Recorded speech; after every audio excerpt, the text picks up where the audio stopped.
Feels good. Hello, here's bring you up to date again for you people. These little things that we're taping are being done an hour at a time.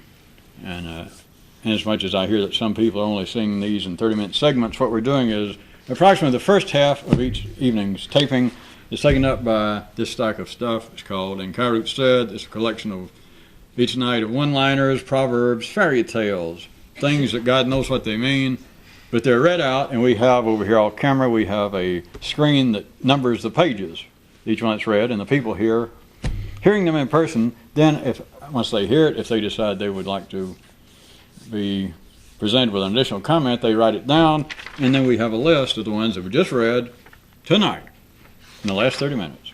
And then I will look down and look at them and read them back out and see if there's anything additional to say. Not touche, to say.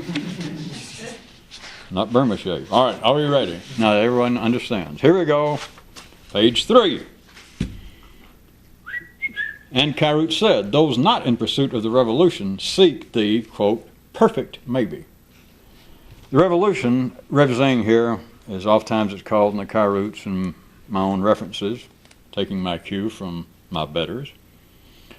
The newer revolution, the intellectual revolution, the fact of us referring to such things as man's secondary world or intellectual world just arbitrarily and ad hocly, ephemerally, metaphorically, symbolically, as opposed to man's physical, non-talking, non-thinking world aspect of him, then the revolution represents what, without any doubt, once you see it this way, it's not my opinion, it's no theory, it's nothing to believe in, but in the human carcass, the human being, there is only one possible way for man to evolve, the only way he has changed, the only way that is any obvious way to change, is in the intellect. You can lose weight, you can gain weight, etc. But as far back as recorded history goes, including all the holy books, if you consider that history, it is still man has 2 eyes, 2 legs, private parts, naughty parts, a top and a bottom, a dorsal.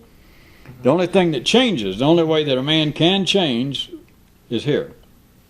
That's what we're in a sense calling the revolution.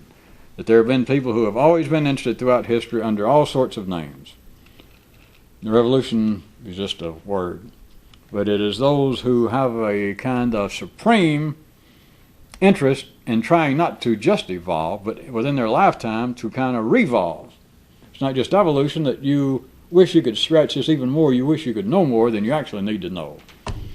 And people describe it other ways, that they wish that they were more humane, they wish they were, if you're of a religious tent, they wish they were more godlike, they wish they had more compassion, etc. But what they're wishing is this would evolve in some extraordinary way. Okay. Those not in pursuit of the revolution, those not actively doing it, seek the perfect maybe. Is that not a fact? The ordinary mind could want to deny that and say, no. The scientific world, the actual front rank of secondary world, the civilization, is always looking for true specific answers. And that sounds right. And of course, when you get into the specific areas of mathematics, trigonometry, laying out boundary lines for real property, you have got to, it's got to be a specific 2 and 2 must be 4. No problem. But now once you get past those areas, as important as they are for specifics, the life of man, the singular, civilized, intellectual, spiritual, artistic life of man, what are men seeking? And again, the ordinary mind might tell you, well, they want real answers. But do they? If they do, why are we not up to our hairy armpits in real revolutions? Not this kind of thing. Why are not all the churches, synagogues on this planet forever in flames? That is, that people go, well, what I want to know is what in the hell is going on in life? In the institutions of man, religion and otherwise, educational, schools of philosophy, they say, you came to the right place. I'll join up. I'll take a course. Sign me up. And do they have the answer? Well, certainly not. So why are not, from every tree, not look to just for ripe kumquats or plums, why not look for priests, ministers, rabbis, philosophers, your mother and father, who said, listen to me, I won't lead you wrong. And the first time you came up with a serious question like, well, why are we here? What's going on? How come I try so hard and things don't go right? And your father said, good question. Go ask your mother.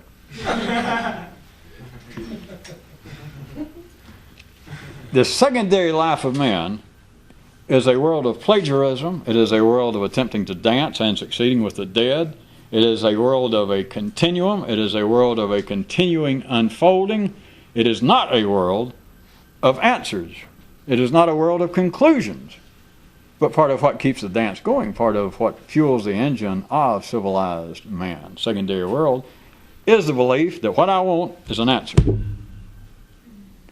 And you can't disprove that, that's not even the point. But you can surely see that even if man says that, if all of humanity says we want answers and we want them now, all right, let's say, okay, they're serious, they mean it.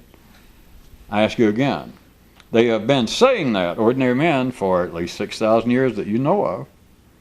Then why is not someone, shall we say, somewhat peeved? Someone educated, a man who has studied history and thinks, wait a minute, I always wanted to know what's going on, and I look back and there were Greeks, there were Mesopotamians, there were even Albanians going under assumed names 6,000 years ago saying, we want to know what's going on.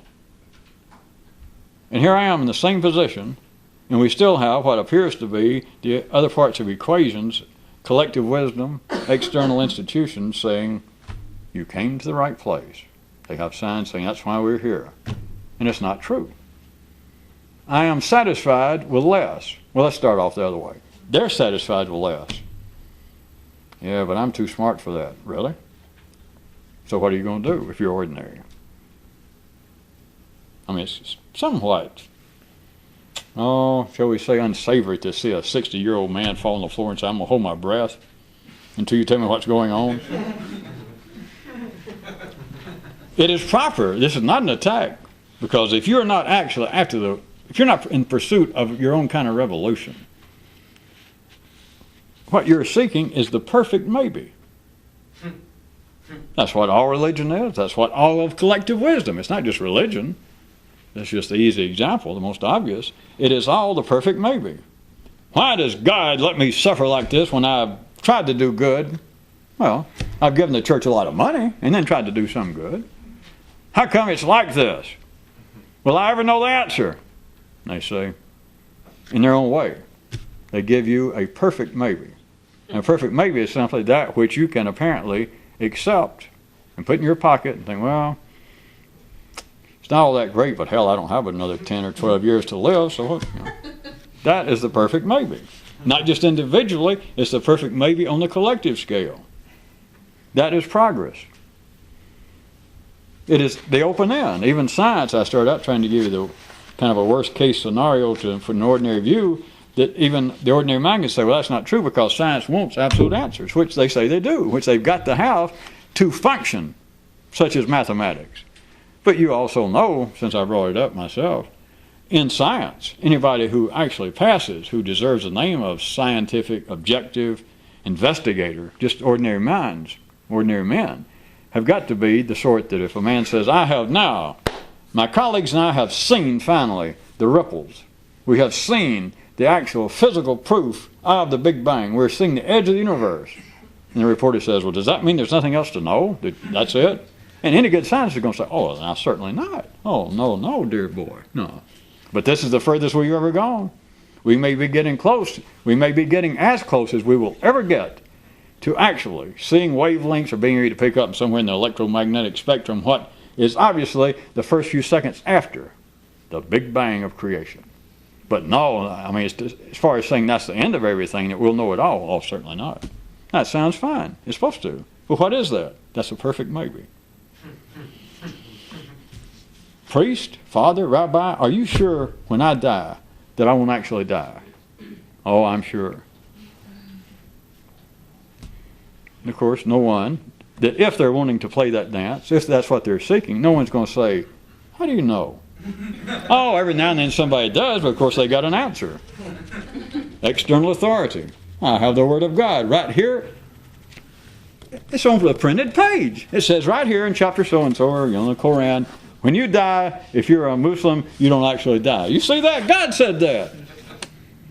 From another view, without being an attack on religion, you can go, that does not hardly meet the criteria for scientific proof at a kindergarten level. And yet people go, oh, whew, well, boy, I'm glad I came and asked you that because I was worried. They said, not to worry. It says right here, when you die, you're not actually dead. $10, please. It is a perfect maybe. Could I borrow a pen so I could keep? You got another one, don't you? And Kyroots said, after he had reached a certain age, this one man tried to live a satire of his previous life. I'm sure somebody, I'll bet, they've asked, there's a few connected with that. I'm just going to let it go, but I wanted to read it. Well, I'll give you a hint if anybody needs it. Whoever tried this, may I suggest, is not your run-of-the-mill person. Okay? It could be, but I'm suggesting it's not, and you just see if I don't pick that back up in a few minutes. Under another guise. The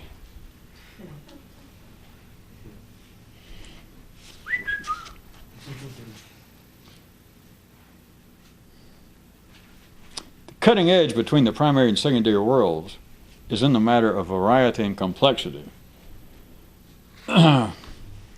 Even though there is no absolute line between a man, there is in a sense, but nobody wants to hear about it because it doesn't really tell you anything. I was mentioning it last time we were taping. There is in a sense a real cutting line. I started to say there's not between the progress collectively and individually of man's primary world, physical world as most people would call it, and his intellectual. There's just been a gradual continuation that continues to evolve. And you can say there is no cutting edge, but in a sense there is, and that is cut off the cortex. You can do it with a scalpel, or those of you that keep wanting to bring it up, I know you can do it with a Phillips screwdriver and a ball-peen hammer.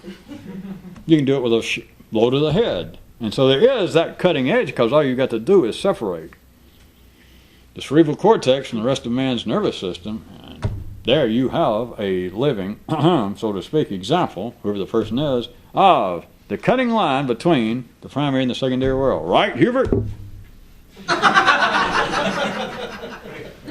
Hubert said he was pleased to be able to be an example, although he was not going to be able to agree overtly at this time. He was. At any rate, the cutting edge, forget that, although it's true. The cutting edge, when it would appear to be outside just the realm of chemistry and neurological maladies, when it gets into what would seem to be the practice of life itself, the cutting edge is a matter of variety and complexity. Because if you're talking about the primary world, you're not talking about variety. You're not talking about complexity. It's all very simple. You know? But the easy way to put it is the one of eat or be at. Eat or die. Get out of the cold or freeze. Collectively speaking, go forth and screw, or the race is gone. So there is no complexity. There is no variety. You could eat more than one thing, but notice in most of the large areas of the animal world on this planet, the creatures are quite healthy. Most of them whip your ass. Lions, elephants. Many of them subsist on just one thing they like, just one particular leaf, and that's all they want. And believe it or not, you could live on nothing but, let's say, sweet potatoes. But then you can say, well, I don't want to, and you're not supposed to. But at the primary level, that's it. Or you could say, well, boy, I enjoy sex as well as the next person, but if I have to do it in a missionary position again, hell, I'm going to go join the Seventh-day Adventists and become a missionary. All right? But the race will go on if everybody just closed their eyes and everybody had sex in the missionary position, and men just went ahead and didn't even show any sensitivity, and according to all the statistics, got it over with in 52 seconds. Reached for a cigarette and left. But in the secondary world, that is no longer sufficient. The cutting edge is, in the secondary world, now to be civilized, to be just a secondary, a full functioning person. You can't just eat potatoes. Although you understand you can, let's assume that potatoes would do it. You can't. You now have to have variety. Or what fun's eating? You say, well, I eat to stay alive, but Jesus is no fun. And that's it. When it gets to fun, what is the key word? Variety. Well, it's no fun just living here indoors where it's not too cold or too hot. Keep you alive. Yeah, but that's no fun. I want a new apartment. Or at least I want this place redecorated. I'll move up the street to a better apartment. I want a condo. It's variety. Maybe I should say that you might find some significance of this having to do with thinking. I'm not sure what. That just came to me. I don't know. Don't have time to pursue it, do we?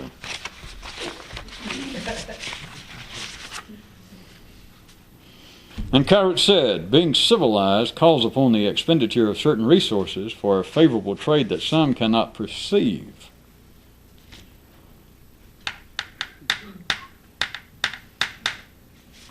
There was one connected. Let me read it. Then Kyroots added the sentiments of many by saying, why trade the certainty of your bus seat for a plane ride when you don't even know what drinks are going to be served? You don't even know what's on the in-flight menu. Nowadays, everyone to some degree has to be civilized, or you can't get along in life. They're going to lock you up sooner or later, we'll assume. But being civilized, looked at from the description of the primary and the secondary, being civilized calls upon the expenditure of certain resources. To be civilized, to start functioning in a secondary way, there are things you got to give up, such as eating everything that you want. Not the complexity and the variety of the food, that is, eating anything you want that you're walking past somebody else's yard and they're growing potatoes. And hell, you're hungry, so you take a potato. You know, the person who is there growing the potatoes is very likely to take some umbrage. You have to give up. You have to expend certain resources. And of course, sex, you can fill in your own version of that, you men. Since you women are not civilized and up to date enough to be engaged with many forms of rape. Forcing us poor men to have sex against our will. Now, I know you're working on it. Every now and then I see a little report or somebody says a man walked into a police station somewhere. You ever notice it's never in the city where you are? And if you ever notice, it's never ugly women. He always says, 2 beautiful women. My car was broken down, and 2 beautiful young women stopped and asked me if I wanted to ride. And then at knife point, they made me have sex with them. I can just always see the police officers taking these. But at any rate, becoming civilized calls upon the expenditure of certain resources for a favorable trade. Now, I'll admit, this is a complex sentence. If you're going to follow any of it, I don't want to stay forever on it. Being civilized calls upon the expenditure of certain resources. Put simply, to get started, if you see it as being too vague, there are things you have to give up to be civilized.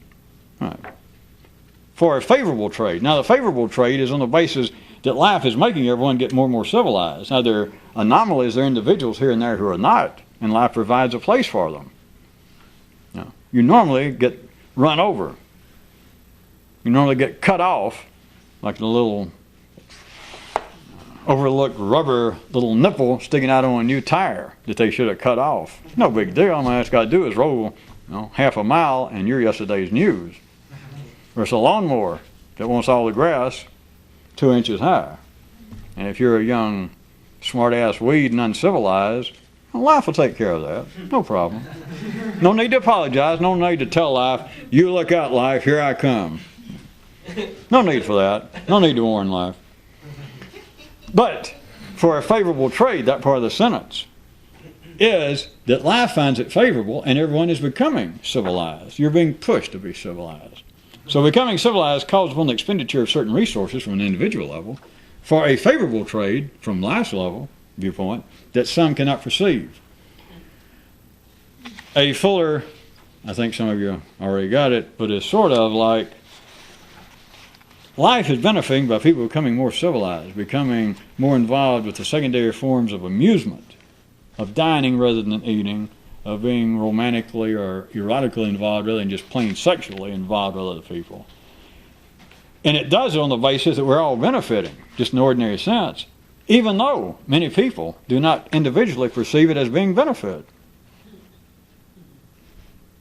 All right, I'll refer you back to last time. Why is it that man's heroes, even amongst atomic physicists and mathematicians, is Darryl Strawberry?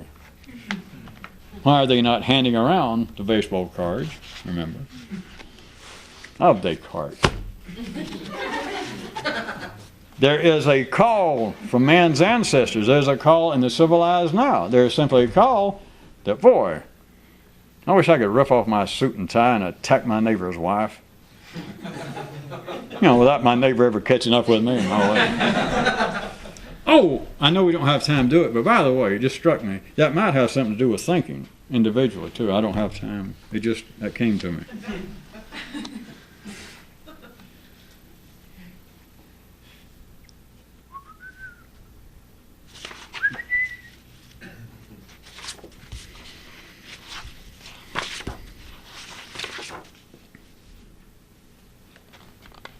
Whenever this one rebel's brain seemed tempted to speak up outwardly, he'd tell it. This rebel's talking to his brain.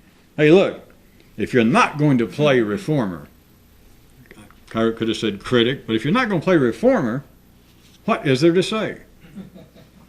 If you know anything in the revolutionist sense, if you know anything on polarized views, and you suddenly have the urge to, well, here's a good situation. I think I'll say a word here for enlightenment, for more complex thinking.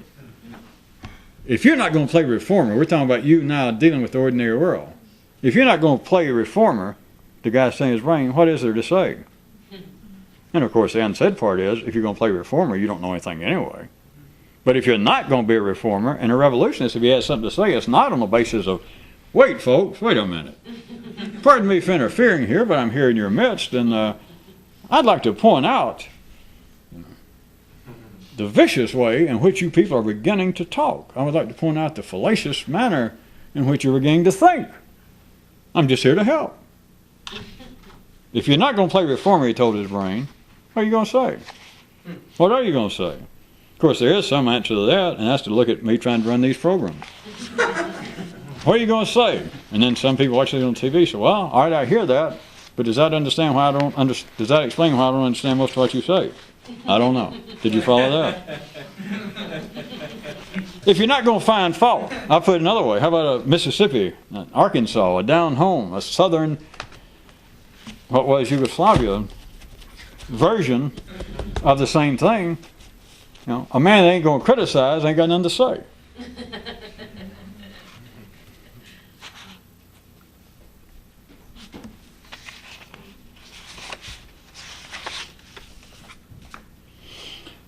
And Kyroots said, heroism was the secondary's first apparent victory over the primary. This is sort of a follow-up of one that we had done a few nights ago, if you recall, but it was pointing out that in the secondary world there is no room for heroism. There's no need for it. It's only ordinary people that say, well, it would take some nerve, go back to the one I just did, to twist it right quick, for an ordinary person to be in the midst of a bunch of prejudiced, opinionated people that were picking on some group of people, or picking on some political philosophy, or some race of people, and an ordinary person to stand up, an ordinary person to say, wait a minute, some of you people may disagree with me, but I want to say I don't approve of this, I don't agree with you. Now that in the ordinary world, as it's supposed to, is called heroism, or it's called having some amount of bravery about you. But it does not. The man had no choice. Plus, I tried to get you to see last time I brought it up, what kind of bravery does it take to stand up and say, well, now, I bet some of you are going to laugh at me. Serious parenthetical aside. One more time, you do understand, you've thought it too, but throughout literature, history, everywhere, in religion, it's saying those who will stand up for principles are to be admired, or the gods love them more than they do a man who will stand up and face a bullet. You know, which may give some of you another reason to remember why you quit going to church or temple. You miss that? At any rate, they're supposed to, but they have praised the valor of a man who will stand up and speak out with an unpopular opinion. Be ready to face laughter, derisive laughter from people. And they say, he is more to be admired, his bravery, than a man who will stand up and say, all right, shoot me first. That's the way of the secondary world. And so the question was, to get you to consider before, is that is really no form of heroism. It's necessary in the real world, the secondary world. The way it works, it is supposed to be. Because now the primary world is of decreasing significance. That is, of it being the raison d'etre, or it is not the benchmark. It is not the crucible of what a man is anymore. It's now more what a man knows than what he is.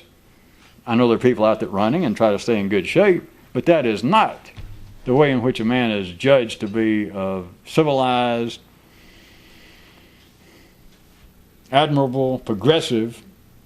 This is, kind of an aspect of it, but what you expect from a civilized man, an exemplary secondary man, is you expect a man of some intelligence, some education, some sophistication, some civility. Now, if he's in good health, nowadays people nod. Well, that's good, that's good.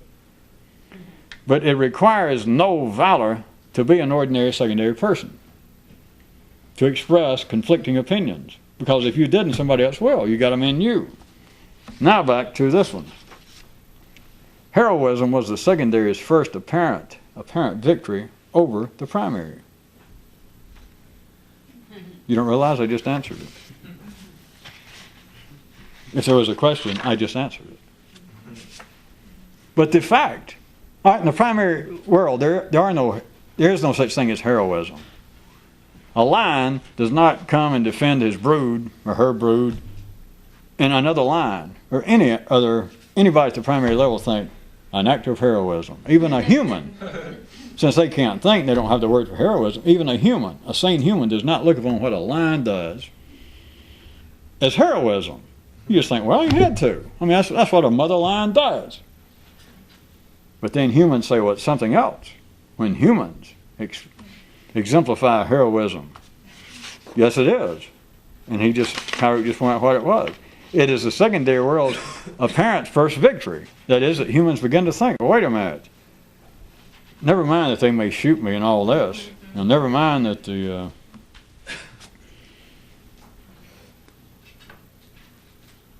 opposing army may kill me. I'm still going to stand up at the edge of the fort, and I'm going to shout out to them that, no, we're still in here, some of us are still alive, and we disagree with your unsavory political views, and you may kill us, but we had to be sure and say that. That kind of heroism was the first victory. That was like moving past the cutting edge. That was like bridging the point from the lower end of the nervous system into the cortical part of the brain, to where the secondary world began to take more importance than the primary. That is, that people were prepared to die. Over what? Not primary. I'm not here to die today. I'm not staying up here on the edge of this fort to protect this fort. You guys may shoot me out there, you opposing naughty people, you. But I'm prepared to die because I disagree with your opinions, with your religion, with your economic system. But I'm not here just to defend this fort.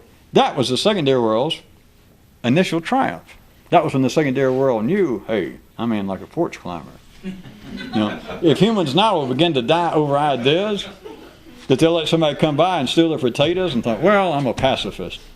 Or, well, that guy's bigger than me, so I think I'll be a pacifist. So, I hope you enjoy my potatoes. When life realized that men would do that, and yet the guy goes by and takes his potatoes and starts leaving, turns around and says, wait a minute, aren't you a Whig? Aren't you a Republican? And the guy goes, maybe. When you begin to be prepared to die, to be a hero over the secondary, that's when it knows it is alive. Well, here we go, damn it. Same, right close to it. The twins stepped forward to begin their address to the crowd, and the first one said, fear is not the half of it. And the second one added, hell, it's not even the tenth of it. This being said, they concluded their comments because they ran out of siblings. They ran out of brothers, the two twins. That is, they ran out of each other, as all dualities do.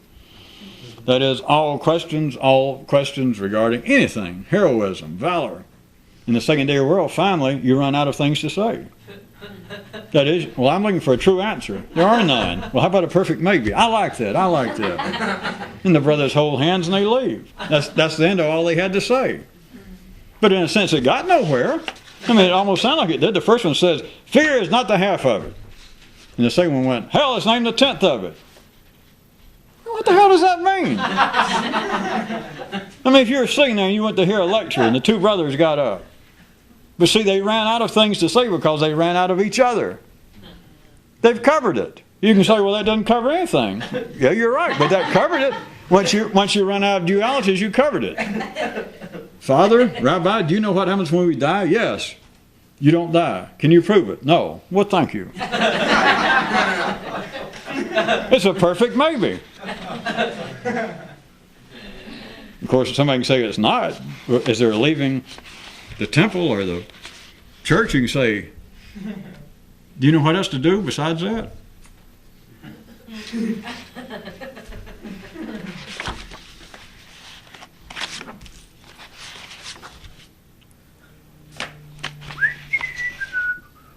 Well, good night. We're out of time. We got nearly all of them.